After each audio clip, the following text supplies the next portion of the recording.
बिस्मिल्लाहिर्रहमानिर्रहीम। एक और शादीशुदा लड़की का अपने शोहर के हाथों कत्ल। कोयटा की एक नई शादीशुदा लड़की जिसका नाम आमना बीबी था, उसके शोहर ने उसको बेदर्दी से कत्ल कर दिया है। ये दर्दनाक वाक़या 2 अक्टूबर बारोज़ इतवार को कोयटा में पेश आया। आमना बीबी की नई-नई शादी हुई थी। आमना में बीबी जो थी, बीएस एजुकेशन की स्टूडेंट थी।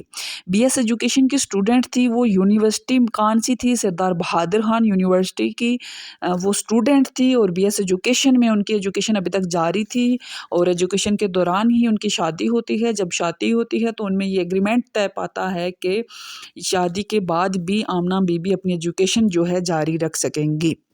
मगर आमना बीबी जैसे ही शादी होती हैं तो शादी के फ़ौरन बाद उनके मियाँ जो हैं शादाब खोसा जिनका नाम है, वो एकदम उनका पॉइंट ऑफ व्यू चेंज हो जाता है उनके एजुकेशन के हवाले से और उनको बेदर्दी से कत्ल कर दिया जाता है। सोर्सेज़ के मुताबिक आमना बीबी फजर की नमाज़ पढ़ रही थी और उनके मियाँ ने उन पर 9 एमएम की गन से फायर करके कत्ल कर दिया है। ज़राए के मुताबिक आमना बीबी अपनी तालीम जारी रखना चाहती थी और उनका मियाँ नहीं चाहता था कि ऐसा हो और झगड़े की मेन वजह जो है अभी तक जो सोर्सेज़ कह रहे हैं वो यही है कि आमना का शोहर जो कि शादाब खोसा था, वो नहीं चाहता था कि आमना अपनी एजुकेशन को कंटिन्यू रखे, सो ये झगड़े की मेन वजह बनी और आमना को नमाज फजर अदा करते हुए बारोज़ इतवार 2 अक्टूबर को कत्ल कर दिया गया।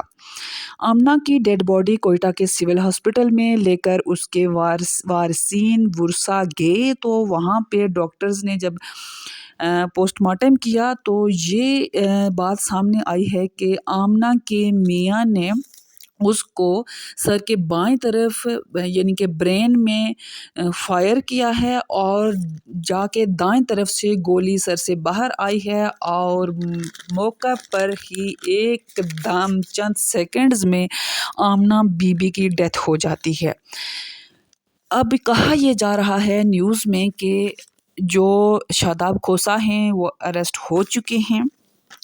मज़ीद जब फैमिली से शादाब खोसा की फैमिली से इन्वेस्टिगेशन की जा रही है, कुछ फैमिली मेम्बर्स भी उनके अंडर इन्वेस्टिगेशन हैं, तो कहा यह जा रहा है कि शादाब खोसा जो हैं, जो कि आमना बीबी के हस्बैंड थे, वो अल्कोहल के एडिक्ट थे जिस वजह से और वो कहा यह भी जा रहा है कि शादी तो नई हुई थी लेकिन फ़िज़िकली अब्यूज़ भी करते रहे हैं वो अपनी बेगम को और मेंटली टॉर्चर भी करते रहे हैं और हुआ कुछ यूँ कि आखिर उनकी डेथ हो गई। कैसे हुई आपको सब खबर पता चल चुकी है।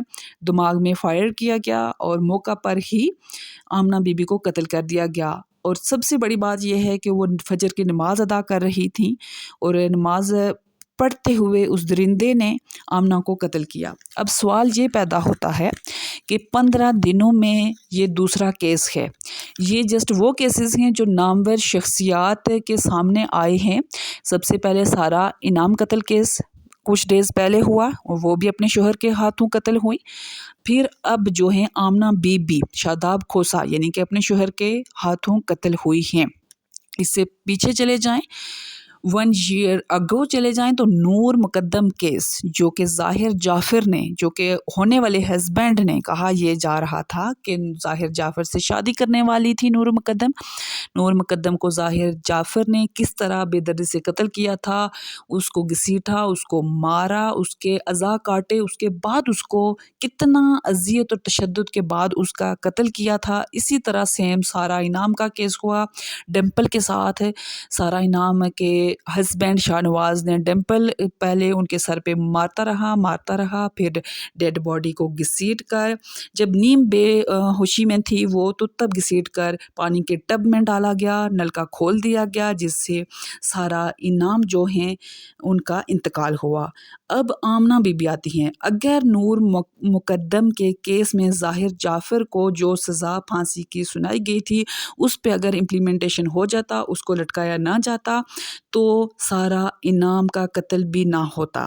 اب بات آتی ہے سارا انعام کے قاتل شاہ نواز کے بارے میں، کیا اس کو پھانسی کی بھینٹ چڑھایا جائے گا یا نہیں؟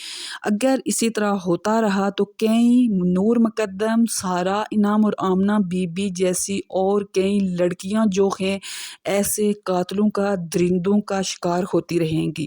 کائنڈلی آپ لوگ اپنی وائس ریز کریں ان تمام قاتلوں کے خلاف تاکہ ان تمام لڑکیوں کو انصاف مل سکے۔